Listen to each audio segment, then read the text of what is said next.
LA This Week. I'm Anna Marcos. This cooking class in Council District 9 is teaching these family chefs that food can be both healthy and delicious. All the yummy stuff coming up. Free lunch for kids during the summer vacation at several LA City Library branches, including this one in Canoga Park. I'm Gil Reyes with the story next. And relax at Echo Park Lake for this year's Lotus Festival. That's coming up.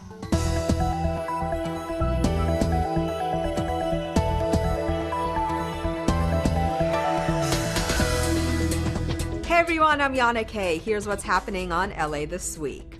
The LA Zoo has a new addition to its family, but this time it's of the human kind. The zoo has a new director. Her name is Denise Verrett, and she's the first female African-American to take on a role like this at the accredited zoo. Anita Bennett caught up with her to talk about her plans for the zoo. So you were confirmed on June 28th, a lot of pomp and circumstance. How did that make you feel? It was the most humbling experience that I have ever had in my life. I've worked for the city of Los Angeles for 31 years. I have a lot of colleagues and professional relationships, but to see that type of outpouring of support, my family was there, it was truly an incredible experience and one that I will never forget.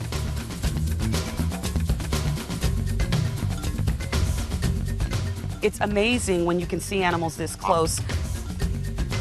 And where are you from? I am from the San Gabriel Valley. I was born and raised in Altadena, California.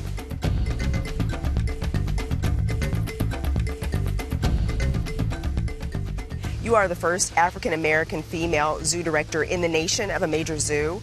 Certainly, being the first means that I won't be the last, right? There are other people who paved the way for me, and it makes me even that much more humbled and excited about the opportunity to be a role model for other young women, women of color in particular, to see, to know that they can achieve the same thing that I have, and I intend to bring as many along on their professional journeys as I possibly can. I love that. My vision for the Los Angeles Zoo is to transform it into something that is uniquely Los Angeles, something that you cannot find in any other major city across the country. I'm looking to not build newer and better exhibits, but I want to build ecosystems. I want people to see animals as they would in their natural habitats.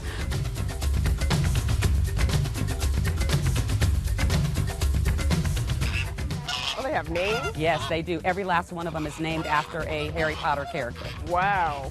I'm so excited, and I'm so looking forward to what I'm going to be able to do to really make a difference for the Los Angeles Zoo and for the community. Verrett has been the zoo's deputy director for the last 19 years. She's a voice for women across all mediums of entertainment. She paints, she blogs, she writes, and more importantly, she founded a film festival that seeks to empower female filmmakers. We sat down with Susan Durende to talk about the importance of a festival like Broad Humor. So, Nurse Nancy tells me you're a comedian. Yep. Let's hear a joke. Susan Durende, you started an all-female film festival entitled Broad Humor 14 years ago. I was part of Women in Film, and I saw work by other women, but I liked the work by other women, but wasn't getting into festivals. So I said, I'm going to start a festival of women's humor.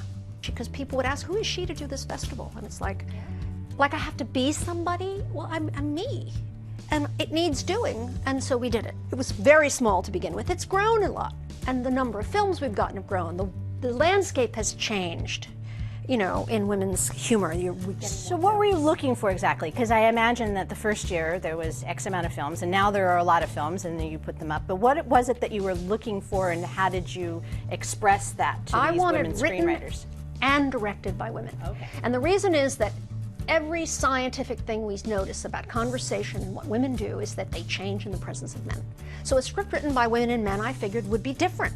Or a woman's script directed by a man wouldn't have that female something that's there, because it's just clear that when there's one man in a group of 6 women, the conversation changes. I wanted written and directed by women both. I went to a women's organization at the time that shall remain nameless, which since folded, and asked them if they were interested in working with me on this. One, they didn't know who I was, and two, they said, you can't do written and directed by women. There aren't any good ones. We know, we judge other festivals. So I backed away from that table, and we had year one. I had a Belgian filmmaker, producer who I worked with before, and she was one of the co-founders with me, and we put together a festival that first year, and we got a lot of films. We had two venues. Oh yeah. Our very first comedy program, we had the talkback, and after the talkback, somebody raised their hand and said, this is the best shorts film program I've ever been to in my life, and I go to all the film festivals. Why don't you submit to the big comedy festivals? And of the directors that were there, 3/4 of them raised their hand, and then they said they didn't get in. So cut to 14 years later, what have you seen come down the pike for this year's festival? Over the years, have there been more submissions, different submissions, less submissions? Because the world has, in theory, progressed somewhat when it comes to women creatives. The world's progressed some. We've actually had influence, like the University of Florida Film Program is now encouraging their young women to make comic films because there is a festival they know that if it's halfway decent they'll get into, and that's ours. Is the fact that it's not just a once-a-year festival, it has become a community of women who enjoy each other's company, find support, inspiration. One of the things that the arts do in general is lay the foundation for roads in the wilderness. So it doesn't happen too much in the movie business.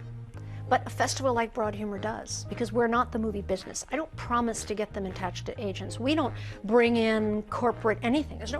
This festival to date has really been about the filmmakers. It's about welcoming, about having them be able to see their work in a place where people they don't know are enjoying watching it, right? And to get that hit of saying, oh, my work has value. The film festival happens every Labor Day weekend. Want to learn about the rich history of Los Angeles? Let heirlooms from El Pueblo's collection take you on a historical tour.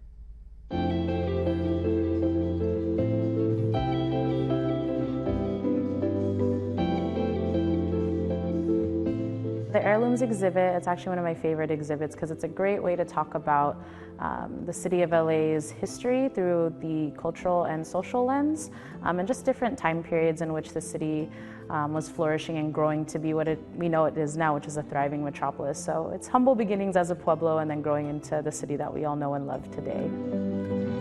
We have this exhibit about once a year on average, and we pull out special things that maybe highlight how people lived, some recreational activities, what was going on in the city that time historically. And it's just fun to be able to share all these wonderful autographs and photographs so that you can just really connect with history in a different way. We've had different excavations here on site. In the past, we were able to pull different things from our collection, like historic bottles, and those are some of my favorites. Los Angeles is your city, and I think that's something at El Pueblo that's important that we share, and it's shared in this exhibit. It tells a story of Los Angeles over time, of different cultures, of different people, of just different ways of life.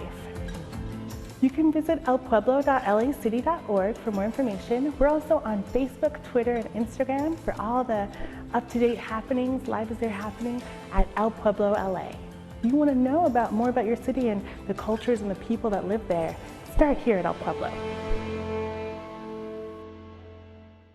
When school's out for summer, so are lunch programs on campus. But LA City libraries have stepped in to help ensure students are fed during summer break. Gil Reyes has more. At select libraries across Los Angeles, children can catch up on summer reading and receive free lunch, too. That's right, free lunch throughout summer vacation for young people 18 and younger. Linda Morales brought her grandkids. This program, does it help a lot? Oh, yes. They like to come out because it's so hot during the summer. And I bring them here to eat, and then we go to the library to go check out books. The LA City Library's Canoga Park branch is one of over 50 locations offering free food to kids during summer vacation as part of the LA Regional Food Banks program. In fact, 15 other city library locations are also taking part. It's going all the way until August 9th. We're going to be serving them Monday through Friday. Each library has a little different time, but mostly it's 12:30 to 1:30 that the meals are offered. You do not have to show ID. You do not have to be from that particular community. When school's out, so are meal programs on school campuses. LA City Libraries have helped fill the void by serving 70,000 meals since the program launched in 2013. High school volunteers earn credits for serving lunch, which usually consists of meat or fish, veggies, fresh fruit, and milk. Helping out the community is always good. And like summer vacation, not a lot of things to do, so this is a good way to hang out with friends as well. Lunch is served. Find out where at lapl.org/summer-lunch. On top of that, LA City Parks are also serving free lunch to kids this summer at over 100 locations. A healthier community is a top priority for Councilmember Kern Price. His office has teamed up with a wellness organization to bring good and healthy eats to people in his neighborhood. Anna Marcos takes part in a cooking class. All right, family chefs, let's get cooking. Let's get cooking. These families from Council District 9 are learning how to make food that's both yummy and healthy. So let's see what's on the menu. Why do we put garlic and onion in our soups? Because they're like natural antibiotics. It helps for our heart. It helps for your heart and your diabetes. It may be a great day for onions and garlic, but it's an even better day for healthy vegetable quesadillas. Just add some mushrooms, corn, cheese, whole wheat tortillas, and of course, all that garlic and onion. But wait, there's even appetizers. How about some pico de gallo salad? Especially like after school, I would always make quesadillas because I love quesadillas a lot, and I would never get tired of it, so I would eat like every day, and now I know like a new way how to make them. That's a lot healthier because I would just put like cheese. It's good for us. Very, very good. It's kind of a little more tips for us to use at home for cooking. The Healthy Cooking class is part of a summer program, a joint effort between Council District 9 and Well Nest, a nonprofit group that works to improve the health of the South LA community. We live in a district where maybe we don't have a lot of fresh food options, so it's important to teach children about healthy options and using vegetables and fruit. Learning how to cook healthy food using herbs and spices and fresh ingredients gives them some power over their health and gives them encouragement to eat better. These apprentice chefs are even getting their hands on the enchilada. Apparently, no age is too young to help chop up veggies. But best of all, you get to eat the fruit of your labors. Well, for them, they like vegetables, so I'm kind of pretty good on that level. So it was kind of good. She's liking it. She's chewing on the vegetables. The cooking classes are just part of a summer program that also includes stress management and arts classes. For more information, call Nora Gutierrez at the South LA office at 323-846-2651. City officials launch a new effort to make sure you are ready for the next big quake. A Metro event helps small business owners do business with the city, and a short film competition honoring filmmaker John Singleton is launched. All this in City Beat. Are you ready for the next big earthquake? The city leaders are making sure that we all are, as Mayor Eric Garcetti kicked off a new program, Ready Your LA Neighborhood. We have to continue to set ourselves apart as a resilient city, ready for that day when it comes and ready for the tomorrow. A new short film competition honoring the late iconic filmmaker John Singleton has been announced by LA Council President Herb Wesson and the Pan-African Film Festival. The John Singleton Embrace LA short film competition gives filmmakers an unmatched opportunity to have their work produced and presented at one of the most prestigious black film festivals in the world. 3 different $20,000 prizes. If they can come in and do a movie short, that deals with race and bringing people together. This is part of our Embrace LA.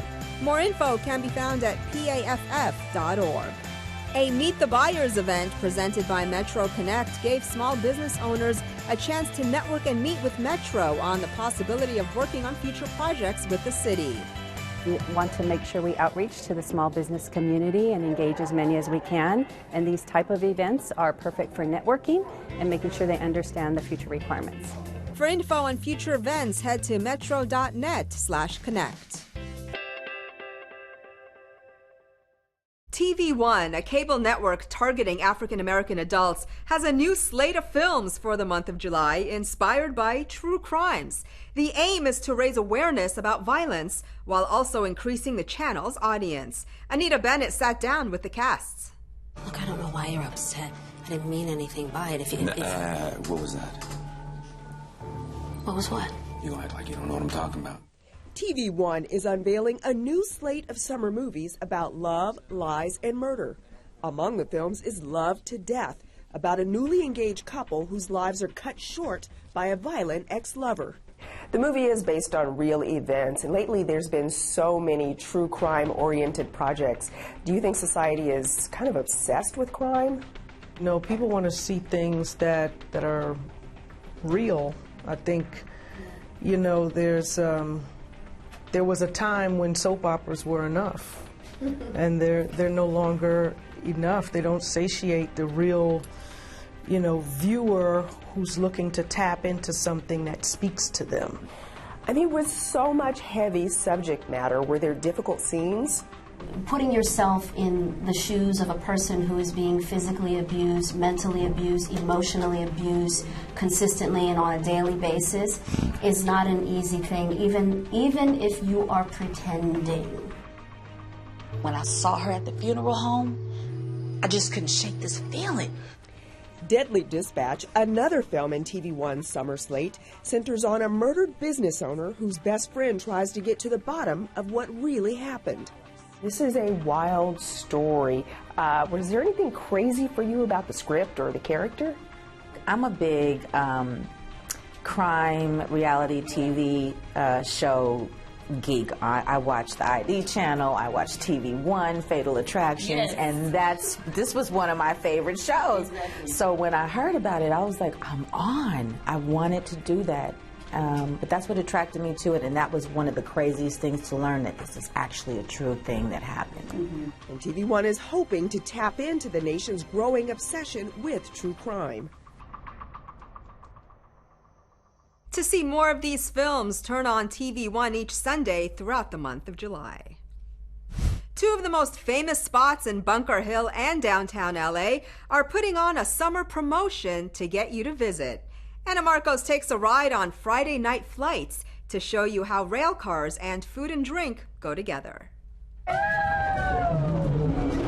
Mix summer fun with Friday nights, and what do you get? Extra fun, of course, especially when you ride downtown LA's unique old-time railway, Angel's Flight. It's called a funicular because it runs on cables and pulleys and, you know, rickety sounds. It's a bit rickety, but you expect that from something that's old like that, so no, it was fun. Yeah. At one point there was like a big, there was like a bang noise, and I was like, oh no, no. How'd you feel when you ride it? Same as when I was off of it. No difference, huh? No. It would be a little rickety, but not a lot. So it's not as scary as a big roller coaster? No. And now Angel's Flight and Grand Central Market across the street have joined forces to create even more fun moments with summer night flights. The special deal lets you catch an Angel's Flight up and down the hill with appetizers or drinks at several restaurants in the market, all for $15. It's a great place. There's like so many choices. You walk around for about 20 minutes trying to decide what you're going to eat, and everything looks really good.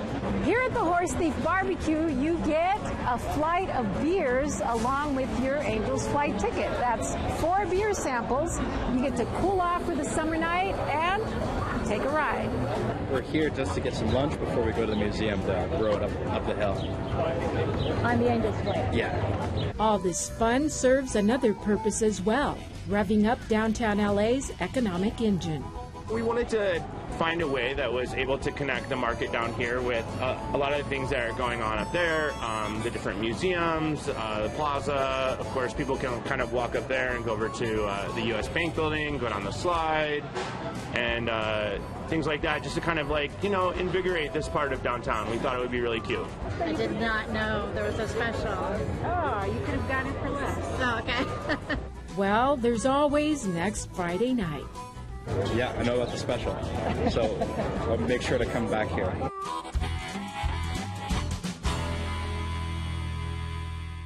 Culture, artwork, dragon boat races, and more were part of the fun at the 39th Lotus Festival at Echo Park. It's a tradition that gets more popular every year.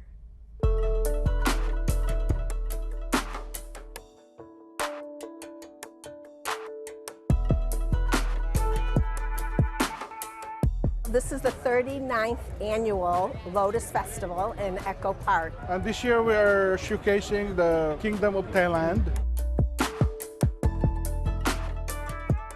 It's wonderful to celebrate the Thai culture and how long the Thai community has been in Los Angeles, helping to make us a more vibrant, diverse culture. I love the spirituality of the Thai people. There's a generous heart and a generous spirit that courses through the veins of people who are of Thai heritage. You know, with a lot of divisiveness in our society, the Lotus Festival brings people together. It's a good environment. It's nice to see a lot of people come together and diversity is good. We're ready. We're ready to win the race. We have dragon boat races every year. They race down to the end of the lake, make a turn, come back. At the end of the night, after our 20 teams compete, we actually will have awards. We're here to race, and we're taking down Mitch O'Farrell today. Yeah! Intense training. Have you ever seen Rocky IV? It's like that, like when he goes to Russia. We all went to Russia and trained. Start motor, take your mark.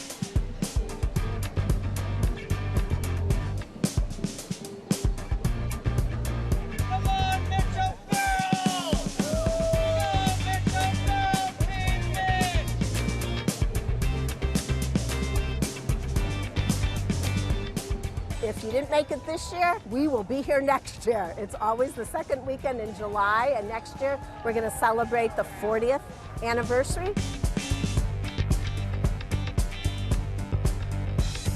If you love the theater, head over to Griffith Park for some free Shakespeare in the park.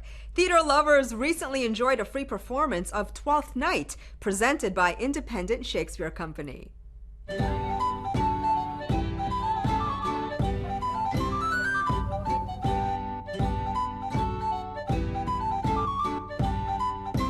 We have this summer 43 performances of 2 different productions. So we're doing Twelfth Night and Pericles, Wednesday through Sunday at 7 for 10 weeks.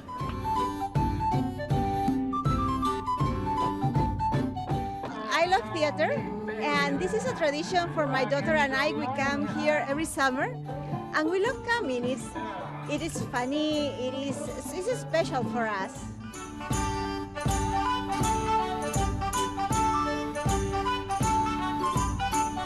With everything that's going around the world, this is something that really is community. It's very important to the culture of Los Angeles because it makes theater accessible. And theater is something that is for the people and a great instrument of social change.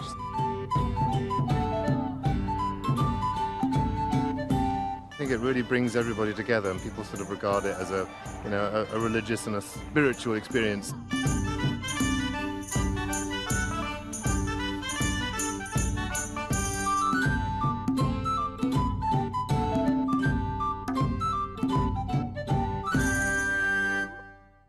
The show runs until September 1st.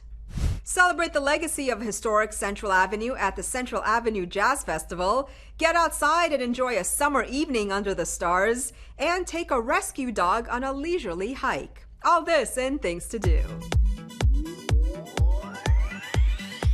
The Central Avenue Jazz Festival returns for its 24th season. This free, family-friendly festival honors the history of Central Avenue by paying tribute to jazz greats such as Louis Armstrong and Billie Holiday. Live performances and diverse culinary experiences can be found all weekend, so check out the 24th Annual Central Avenue Jazz Festival, happening July 27th and 28th from 11 a.m. to 7 p.m. The event takes place at 4301 South Central Boulevard. For ticket information, visit their listing on Eventbrite. Celebrate all things summer with the Summer Nights in the Garden series at the Natural History Museum. Spend your Friday nights sipping a garden-infused cocktail or wander the museum's backyard, all while the beats from live music performances set the mood. July 26th is your last chance to experience Summer Nights in the Garden at the Natural History Museum. Festivities kick off at 5 p.m. at 900 Exposition Boulevard. For more info, visit nhm.org/summernights. The Westside German Shepherd Rescue of Los Angeles invites you to volunteer for their monthly hike. The rescue has over 130 dogs in their kennels who are desperate to get some R&R and stretch their legs. This latest hike happens from 9 a.m. to noon on Sunday, July 28th. Orientation is required, so if you'd like to volunteer, email wgsrhikes@gmail.com and reserve your spot today. And that's a look at some things to do.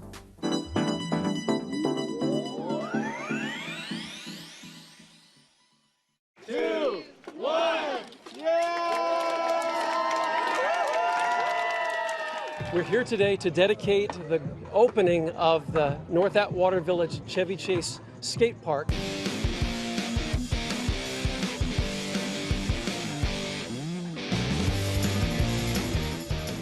A little over 2 years ago, Gerardo Rivera, who grew up here, approached our office with an idea that he had, wanting to do something for the community that he grew up in. He said that skateboarding kept him and his friends out of trouble. As I got a little older and I got out of the skateboarding and into the real world, I started working and I was able to do fairly well for myself. I thought about what can I do to give back for my community, a community that I love, right?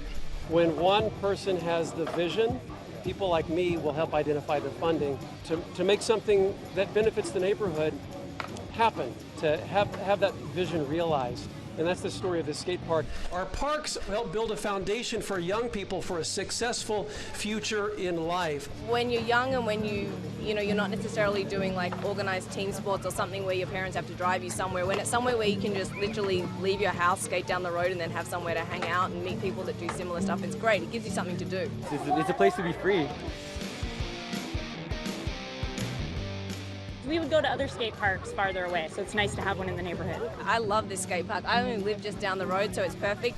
We have a skate park that's for this community. This is an investment in our community.